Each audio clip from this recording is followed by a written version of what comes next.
लक्ष्मण जी 14 साल तक क्यों नहीं सोए? रामचंद्र जी को जब उनके पिता दशरथ राजपाट सौंपने वाले थे, तभी उनकी दूसरी पत्नी कैकेयी को उनकी दासी मंथरा ने खूब भड़काया।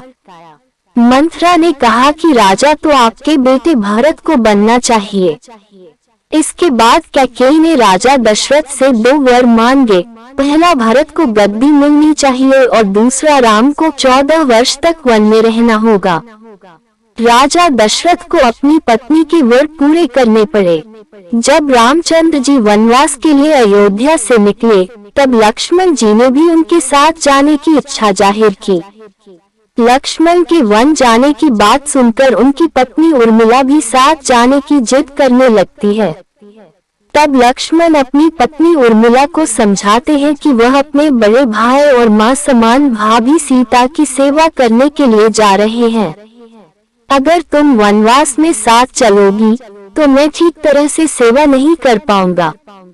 लक्ष्मण के सेवा भाव को देखकर उर्मिला साथ जाने की जिद छोड़ देती है और महल में ही रुक जाती है।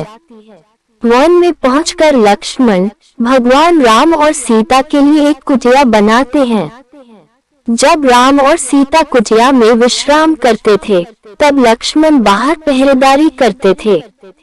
वनवास के पहले दिन जब लक्ष्मण पहरेदारी कर रहे थे, तब उनके सामने निद्रा देवी प्रकट हुई। लक्ष्मण ने निद्रा देवी से वरदान मांगा कि वह 14 साल तक निद्रा मुक्त रहना चाहते हैं। निद्रा देवी ने कहा कि तुम्हारे हिस्से की नींद किसी और को लेनी होगी। लक्ष्मण कहते हैं कि उनके हिस्से की नींद उनकी पत्नी को दे दें। इस कारण लक्ष्मण 14 साल तक नहीं सोए और उनकी पत्नी उर्मिला लगातार 14 वर्ष तक सोती रही।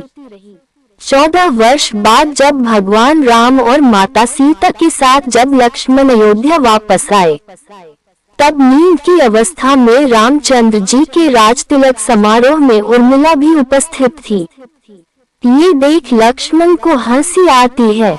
जब लक्ष्मण से हंसी की वजह पूछी गई, तो उन्होंने निद्रा देवी के वरदान के बारे में सब कुछ बताया। लक्ष्मण ने कहा कि जब मैं उबासी लूंगा, तब उर्मिला की नींद खुलेगी। लक्ष्मण जी की इस बात को सुनकर सभा में मौजूद सभी हंस पड़े। सभी को हंसते देख उर्मिला लज्जावश समारोह से उठकर बाहर चली जाती हैं।